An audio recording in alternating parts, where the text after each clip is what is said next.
विदिशा में पिछले दिनों बेतवा नदी में आई भारी बाढ़ का पानी विदिशा शहर में घुस गया। हालात यह हो गए कि बेतवा किनारे वाले रहवासी क्षेत्रों में नदी का पानी 8 से 10 फीट ऊंचाई पर बह रहा था। इन क्षेत्रों में रहने वाले लोग यहां से सुरक्षित स्थान पर चले गए थे, लेकिन अपने पालतू पशुओं को अपने हाल पर यहीं छोड़ गए। ऐसे ही एक फार्म हाउस में लगभग 100 गाय और भैंस भी फंस गई थी। रस्सियों से बंधा होने के कारण वो खुद को सुरक्षित भी नहीं कर पा रही थी। उनकी जान खतरे में थी। तभी इन जानवरों की जानकारी राजपूत कॉलोनी में रहने वाले कुछ युवकों को लगी, जिन्होंने अपने मित्रों को इकट्ठा कर इन गायों को सुरक्षित निकालने का निर्णय लिया। लेकिन पानी लगातार बढ़ रहा था। इसके बाद इन्होंने जान जोखिम में डालकर शाम होते होते 10 गायों को इतने पानी में से भी निकाल लिया। इसके बाद सनातन हिंदू उत्सव समिति और रामलीला क्षेत्र के अन्य लोगों के सहयोग से बाकी जानवरों को भी निकाल लिया। वीडियो में देखिए कैसे खतरों के बीच लगभग पूरा डूबकर अपनी जान जोखिम में डालकर इन युवकों ने इन पशुओं को बचाया है। इन्हें अभी राजपूत धर्मशाला में रखा गया है, जहां वे अब पूरी तरह सुरक्षित हैं। इन युवकों की इस जानबाजी की चारों ओर प्रशंसा। बोल गौ माता की जय, सनातन धर्म की जय, भारत माता की जय, जय श्री राम। मैं आपका सर निरंजन सिंह राजपूत बिट्टू बना।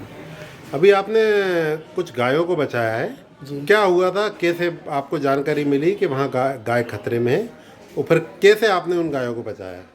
एक्चुअली क्या है, हम रामलीला चौराहे पर एक चाय की दुकान पर चाय पी रहे थे। एक अंकित ठाकुर करके एक है, वो आया, वो बोलने लगा भैया पीछे से गायों की आवाज़ आ रही है बहुत तेज तेज, तो आप थोड़ा चलो देखने के लिए। तो हम जहाँ पे झांकियाँ बन रही हैं उसके पीछे हमने आवाज़ सुनी गायों की, बहुत तेज़ आवाज़ आ रही थी। इसके बाद हम लोगों ने निर्णय लिया यार अपन वहाँ पे स्पॉट पे चल के देखें स्थिति है क्या मतलब गायों की आवाज़ है या किसी और चीज़ की आवाज़ है। तो हम लोग स्पॉट पे पहुँचे तो वो गाय बंधी हुई थी डेयरी में, एक निजी डेयरी में। हम लोग 3-4 लोग, लोकेंद्र दादा भाई वगैरह, दीपू भाई वगैरह, 3-4 लोग थे वहाँ पे चाय पी रहे। हम 3-4 लोग जने, फिर हमने पुलिस प्रशासन से कहा भैया हमको वहाँ देखने जाना है, गाय वगैरह हैं वहाँ पे, जो भी है कितनी है अपन स्पॉट पे पहुँच कर देखते हैं। तो उन लोगों की नाव से पहले हम गए, तब जाके हम फर्स्ट बार में 2 गाय लेके आए थे। एक गाय मैं और लोकेंद्र दादा भाई लेके आए थे। इसके बाद फिर 2 गाय और लेके आए। फिर धीरे धीरे हमने 8 गाय टोटल 10 गाय निकाली थी। 2 गाय तो भग गई थी। इसके बाद 8 गाय हमने राजपूत कॉलोनी में शिफ्ट कर दी थी।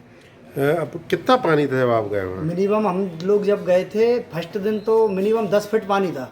अच्छा। जो जहाँ पर गाय थी ना उसके बाहर जो गेट था, गेट भी लगा हुआ था, पूरे में गाय पैक थी पूरे एरिया में, और मिनिमम उस गेट पर 10 फीट पानी, 10 फीट के समथिंग पानी था। गायों के आसपास भी पानी था? गाय पूरी डूब रही थी, उनके सिर दिख रहे थे, बस इस तरह मुंह करके खड़ी हुई थी, उनके नखुए में बराबर था। और भैंसे वगैरह टोटल गाय बंधी हुई। आपको डर नहीं लगा आप लोगों को? नहीं सर, वो गायों को बचाना था। तो फिर टोटल आपने कितनी गाय बचाई? दूसरे दिन फिर गए आप? फिर कुछ दूसरे दिन गए तो 42-43 गाय थी और 12-13 भैंसें थी। तो अब क्या हालत है उन लोगों की? फिर आपने अब क्या ठीक है, राजपूत धर्मशाला में उनका ट्रीटमेंट चल रहा है। उनके मालिक को बुलाया था तो उन्होंने डॉक्टर वगैरह को बुला के ट्रीटमेंट चल रहा है, अब ठीक है। ठीक और है। कुछ गाय मर भी गई हैं वहाँ पे। एक सांड मरा पड़ा था, एक छोटी बच्चिया थी गाय भैंस की, वो भी मरी हुई पड़ी थी। उनका कहना था कि इनको सांप ने काट लिया, बाकी मेरे हिसाब से वो पानी के द्वारा मरे हुए। लोकेंद्र सिंह राजपूत। अभी आप लोगों ने कुछ गाय भैंसों को बचाया है, क्या हुआ था, कैसे आपको पता चला और कैसे खतरों से आपने बचाया? बेतवा नदी चढ़ी हुई थी उस दिन, हम लोगों को कोई ऐसा काम नहीं था, दुकान वगैरह बंद थी, तो हम फ्री बैठे थे रामलीला चौराहे पे। एक मित्र हमें आके बताता है कि भाई यहाँ पर बहुत सारी गाय फंसी हुई हैं, उनकी आवाज़ आ रही है।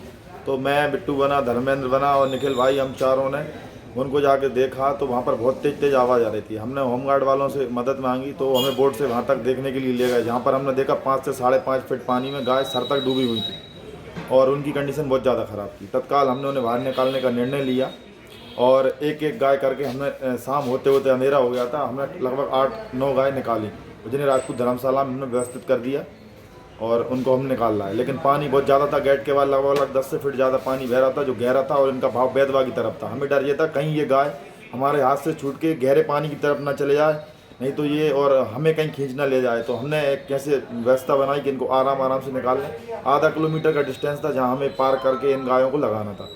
हमने 10 गायों को निकाला। अगले दिन हमने फिर 8 बजे सुबह रेस्क्यू स्टार्ट किया। लगभग 72 जानवर हमने दूसरे दिन बचाए। 15 छोटे छोटे जो बछड़े थे उन्हें हमने दूसरी मंजिल पे पहले दिन ही शिफ्ट कर दिया था, जिससे कि वो डूबने से बच गए। लगभग 80-85 गाय भैंस जो बछड़े थे उन्हें हमने सुरक्षित निकाल लिया। अब कैसा लग रहा है आपको? हमें बहुत खुशी है कि हमने किसी ऐसे जानवर को बचाया जिसे हम माँ भी मानते हैं और जो बोल नहीं सकता, जिन्हें खुद उनके मालिक अपने हाल पे छोड़ के चले गए थे, उन्हें बचाकर हमें बहुत खुशी है कि हमने किसी की मदद की। जब आप बचा रहे थे वहाँ बेतवा का पानी बहुत था, धार भी बहुत तेज बह रही जी थी। बिल्कुल, बहुत तेज धार बह रही थी जिसकी दिशा बेतवा नदी की दिशा पूरी बेतवा नदी की तरफ थी और उसका जो बहाव था बहुत तेज था गेट पे, क्योंकि गेट के अंदर 5 से 5.5 मिनट पानी था। डर नहीं लगा आप लोगों को? डर लग रहा था सर, पर हमको एक अंदर से जज्बा था कि हमको गौ माता को बचाना है, हमारा धर्म, और गौ माता हमारे आड़े आ गई और उसने हमारी रक्षा भी की।